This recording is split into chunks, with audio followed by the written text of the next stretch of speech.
بسم اللہ الرحمن الرحیم۔ السلام علیکم۔ Welcome back to my YouTube channel with another episode of تو زندگی ہے۔ مہاپارا کے عجیب تیکھے سے سوال پر دایان شاہ کا کہکا نکلا، جسے وہ بڑی مشکل سے کنٹرول کر گیا تاکہ باہر آواز نہ جائے۔ ماہ نے حیرانی سے اس کا ہنسنا دیکھا۔ کمبخت کی ہنسی، وہ ویسے ہی شاندار تھا، مگر جب ہنستا تھا تو جان لیوا لگتا تھا، جان نکالنے کی حد تک خوبصورت لگتا تھا۔ شاید اس لیے کم ہی ہنستا ہے تاکہ کسی کی جان نہ چلی جائے۔ What a joke! محترمہ ہنسی کنٹرول کر کے معذرت خواہ انداز میں ہاتھ اوپر کیے، کیونکہ مہاپارا رونے والی ہو چکی تھی۔ دن کے واقعے کے اثرات ابھی تک دماغ میں ہی تھے۔ دایان شاہ جس لڑکی سے نکاح کرنے والا تھا، اس لڑکی کو اپنی پسند میں نہ رنگتا تو دایان شاہ اپنے دایان شاہ ہونے پہ لعنت نہ بھیج دیتا؟ مطلب؟ مہاپارا کے دماغ میں اس کی کوئی بات نہیں گھسی تو وہ نہ سمجھی سے دایان سے پوچھ گئی، مطلب یہ کہ دایان شاہ چھوٹے چھوٹے قدم لیتا اس کے قریب پہنچا، اتنا قریب کہ دایان شاہ کی گرم سانسیں مہاپارا کو اپنے چہرے پر پڑتی ہوئی محسوس ہوئی۔ وہ گھبرا کے پیچھے ہٹنے لگی تھی، جسے دایان شاہ نے نوٹ کرتے ہوئے اس کے بازو کو پکڑ کر پیچھے نہیں ہونے دیا۔ تمہارے ڈریس سے لے کر ناک میں پہنی یہ بالی تک سب دایان شاہ کی پسند ہے۔ وہ اپنے دوسرے ہاتھ سے اس کی بالی کو چھو گیا۔ اس بالی نے ہی اس کی راتوں کی نیند اڑائی تھی، سب سے زیادہ بے چین کیا تھا۔ آپ؟ وہ صحیح معنوں میں حیران ہوتی اس کی قربت بھلا گئی۔ دایان شاہ کو ہلکا لے لیا تھا۔ وہ اس کی حیرت پر طنزیہ مسکرایا۔ میں سارا سامان پھپھو کے گھر بھجوانے والی تھی۔ ماشاء اللہ، عقل مند تو بہت ہے محترمہ۔ دایان اس کی بات پر بگڑ کے بازو چھوڑ گیا۔ آپ نے مجھ سے نکاح کس مقصد کے لیے کیا ہے؟ مہاپارا کے ذہن میں جو سوال نکاح کے بعد پل رہا تھا وہ اس سے پوچھ ہی لیا۔ زبان کا استعمال ویسے بھی بہت اچھے طریقے سے کرنا جانتی ہے، یو آل نو۔ جھک مارنے کے لیے۔ اس سوال پہ تو دایان کا پارا ہائی ہوا۔ وہ ادھر پیار محبت میں کیا سے کیا کر چکا تھا، اور اس کی محترمہ صاحبہ ابھی تک مقصد میں پھنسی ہوئی تھی۔ آپ نے یہ نکاح ضرور مجھے سبق سکھانے کے لیے کیا ہے نا؟ دایان نے کان کی لو کو مسل کر محترمہ کا بھرپور اوپر سے لے کر نیچے تک جائزہ لیا۔ وہ دایان کے اس طرح دیکھنے پر شرمندہ ہوتی جلدی سے بازو سمیٹ گئی تھی۔ Control Dayan, control. محبت تمہیں ہوئی ہے، محترمہ کو نہیں، اس لیے صبر کا مظاہرہ کرو۔ وہ دماغ میں سوچ کر رہ گیا۔ بالکل، سبق سکھانے کے لیے کیا ہے، مگر میرا جو سبق ہے وہ تمہارے دماغ میں پل رہے سبق سے ذرا مختلف ہے۔ اس کا اندازہ تمہیں آنے والے وقتوں میں ہو جائے گا۔ آپ مجھے نہ بدنام ہوں گے تو کیا نام نہ ہوگا؟ Just wait and watch. Dayan Shah انگلی اٹھا کر اس کو بات مکمل کرنے سے منع کر گیا تھا۔ مہاپارا اس کی بات پر صحیح معنوں میں رونے والی ہوئی۔ مطلب سچ مچ وہ اس کو بدنام کرنے کے لیے ہی نکاح کر چکا ہے؟ دایان شاہ کو اس کی شکل دیکھ کے ہنسی تو بہت آئی، مگر وہ کنٹرول کر گیا۔ ابھی فی الحال وہ اس کی غلط فہمی دور نہیں کرنے والا تھا۔ وہ اپنے اعمال سے اس کی غلط فہمی دور کرنے کا ارادہ رکھتا تھا۔ مجھ سے غلطی ہو گئی تھی۔ میں آپ کے آفس بات کرتے ماہ کے آنسو نکل آئے۔ دایان شاہ بے چین ہوتا پھر سے اس کے قریب جا کر شش شش کرتا اس کے ہونٹوں پر انگلی رکھ چکا تھا۔ ماہ نے آنسو بھری آنکھوں کو اٹھا کر دایان کی طرف دیکھا۔ اس کی شہد رنگ آنکھوں میں آنسو دیکھ کر دایان کو خود پر افسوس ہوا۔ بھلا کیا ضرورت ہے ماہ کو ڈرانے کی؟ دل کی جھپٹ پر وہ خود پشیمان ہوا۔ تم سے جو غلطی ہوئی تھی وہ میرے لیے دنیا کی حسین غلطی تھی، اور میں چاہتا ہوں کہ وہ غلطی تم بار بار کرو۔ اس لیے ریان کے نکاح کے بعد تم ایس کے کمپنی دوبارہ سے جوائن کرنے والی ہو۔ مگر کیوں؟ آپ میری بار بار انسلٹ کرنا چاہتے ہیں نا؟ وہ اس کی انگلی کو ہٹا کر بولی۔ مہاپارا اس کی پہلی بات کو اگنور کرتے بس اس پر اٹکی کہ اس کو ایس کے کمپنی دوبارہ سے جوائن کرنی ہے۔ دھت تیرے عشق کی مسٹر دایان، وہ اس کی بات پر بلبلایا۔ مطلب وہ اگر پیار محبت سے بات کر بھی رہا ہے تب بھی اس کی محترمہ کو اس پہ شک ہی ہے۔ کچھ ایسا ہی ہے، وہ گول مٹول سا جواب دے کر پیچھے ہوا۔ میں آپ کی کمپنی میں نہیں آؤں گی۔ وہ بھلا دوبارہ اپنی انسلٹ کروانے کیوں جائے؟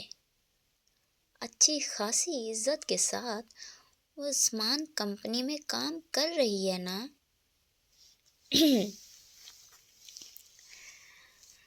دایان شاہ بھی اس کو زمان کمپنی میں کام کرنے دیتا اور اس کو ابھی اپنے آفس میں نہ بلاتا اگرچہ رومیل شاہ کی نیت کا اندازہ نہ ہوتا۔ اب جبکہ اس رومیل کی نیت ٹھیک نہیں ہے تو وہ کسی بھی قیمت پر اپنی محترمہ کو ادھر نہیں بھیجنے والا۔ تمہارا استعفیٰ بھیجا جا چکا ہے اور میرے آفس میں اپلائی بھی کر چکی ہو۔ میں نے کب بھیجا؟ وہ شوق زدہ ہوئی۔ بھلا 2 دنوں میں اس کو اپنا کوئی ہوش نہیں تھا اور وہ استعفیٰ بھی بھیج چکی ہے؟ کب؟ کیسے؟ یہ چیز تو دایان شاہ کے بائیں ہاتھ کا کھیل ہے۔ وہ اس کے شوق پہ اپنی مسکراہٹ چھپائے بائیں ہاتھ کو گھما کر دکھا گیا۔ مہاپارا کی آنکھیں حیرت سے بڑی ہوئیں۔ یہ کیا آدمی ہے؟ اس کے پیچھے منہ ہاتھ دھو کے ہی پڑ گیا تھا۔ ویسے نکاح کی خبر سب کو دے دوں؟ دایان نے دماغ میں 2-4 کرتے یہ سوال پوچھا تھا۔ نہیں، میں اس کو سمجھ نہیں آئی کہ کس طرح اس کو روکے۔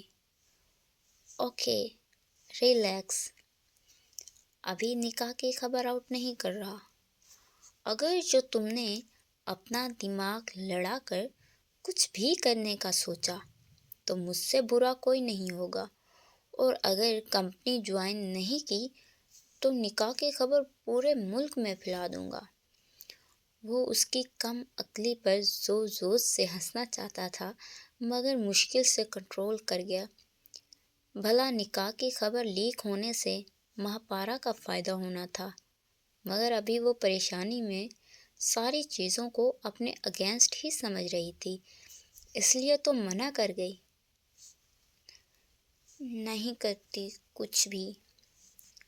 دیٹس گڈ محترمہ۔ اب سو جاؤ، میں جا رہا ہوں۔ وہ لب دبا کر مسکراتا ہوا کھڑکی کے پاس گیا اور اس کو دیکھا جو سوچوں میں جا چکی تھی۔ اب نیند نہیں آئے گی، اب میرے بارے میں ہی سوچے گی۔ میں اکیلا ہی کیوں اس کو سوچتا رہوں، یہ بھی مجھے سوچے۔ وہ اپنی شیطانی کارروائی پہ سوچتا ہوا کھڑکی سے باہر کود گیا۔ سو جاؤ تو ایسے بول کے گئے ہیں جیسے اب نیند آ جائے گی۔ میرے ساتھ کیا کرنے کا ارادہ رکھتے ہیں؟ یا اللہ، ایک مصیبت سے نکال کر دوسری مصیبت کے ہاتھ میں تھما دیا۔ دوسری والی تو بہت خطرناک ہے، کیا کروں گی؟ یہ بس مجھے بدنام ہی کرنا چاہتے ہیں، کسی کو اپنے ساتھ ہوئی زیادتی بتا بھی نہیں سکتی۔ یا اللہ، اس مصیبت سے نکالنے کا کوئی وسیلہ بنا دے، آمین ثم آمین۔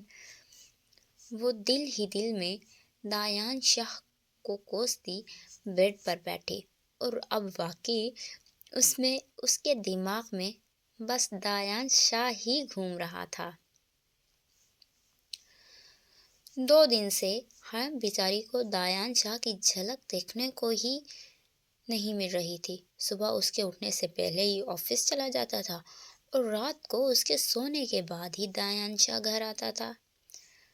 شاید اتنی ٹف روٹین سوچ کے ہی وہ پریشان ہو رہی تھی۔ بھلا اس سے شادی کے بعد وہ یہ سب کیسے مینج کرے گی؟ ٹیک اٹ ایزی حرم، شادی کے بعد تم اس کو اپنے پیار کے رنگ میں رنگ دینا، اور اس کے بعد تو وہ پھر میری دوری زیادہ دیر برداشت نہیں کر پائیں گے۔ حرم بڑے سے لاؤنج میں اکیلی بیٹھی دایان شاہ کو سوچ رہی تھی۔ آج کی رات تو وہ دایان کے آنے سے پہلے بالکل نہیں سونے والی تھی۔ بھلا 2 دن سے ہینڈسم کو دیکھا تک نہیں، یہ کوئی بات ہے؟ بس اس لیے وہ سب کے سونے کے بعد بھی لاؤنج میں بیٹھی فون یوز کر رہی تھی۔ رات کے کوئی 1 بجے جب وہ صوفے پہ بیٹھی اونگنے لگی تھی، تب ہی دروازہ کھلنے کے بعد جوتے کی ٹک ٹک پر وہ ہوش میں آئی تھی، اور پھر وہ آنکھوں کو مسلتی ہوئی کھڑی ہوئی۔ دایان شاہ بے دھیانی میں اپنے کمرے میں جانے کے لیے سیڑھیوں کی طرف جا رہا تھا، جب اپنے نام کی پکار پر تھما، اور پھر حیرت سے صوفوں کی طرف دیکھا جہاں حرم دانتوں کی نمائش کرتی اس کو دیکھ کم اور گھور زیادہ رہی تھی۔ تم اس ٹائم ادھر؟ Any problem? وہ مہمان نوازی کے خیال سے رکا، ورنہ تو لڑکی دیکھ کر اب تک رفو چکر ہو جاتا۔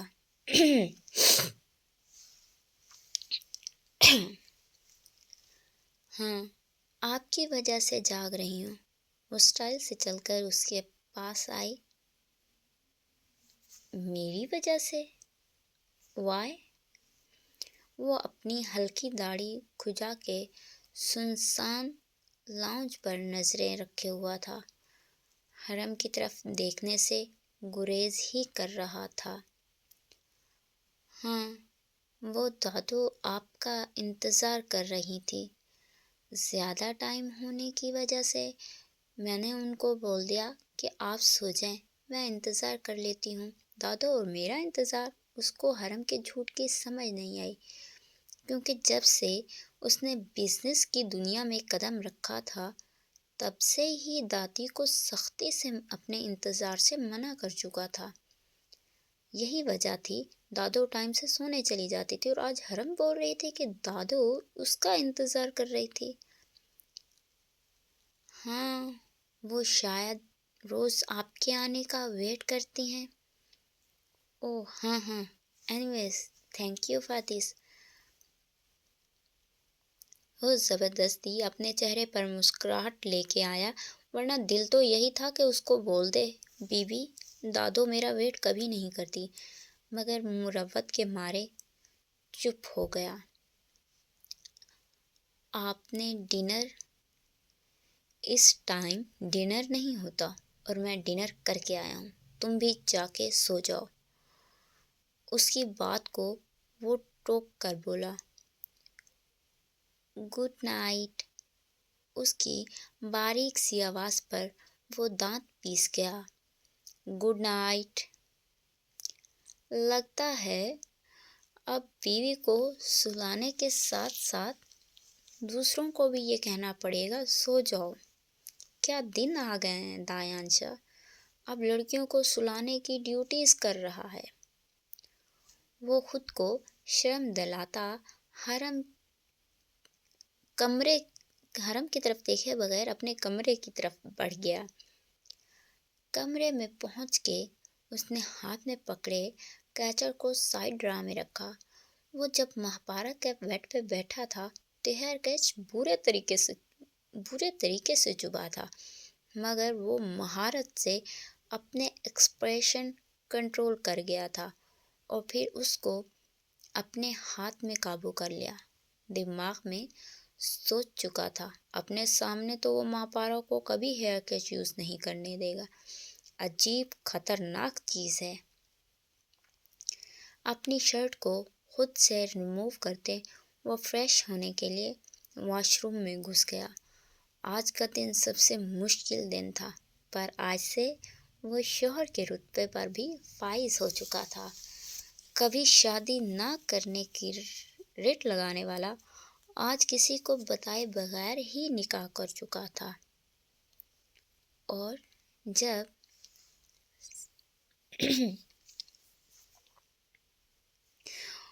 جب سب کو پتہ چلے گا تو کیسا ری ایکشن دیکھنے کو ملے گا، یہ سب وہ فی الحال سوچنا نہیں چاہتا تھا۔ So this is all for today's episode. Thank you for watching. Also like, comment and share this video. Bye bye. Allah Hafiz.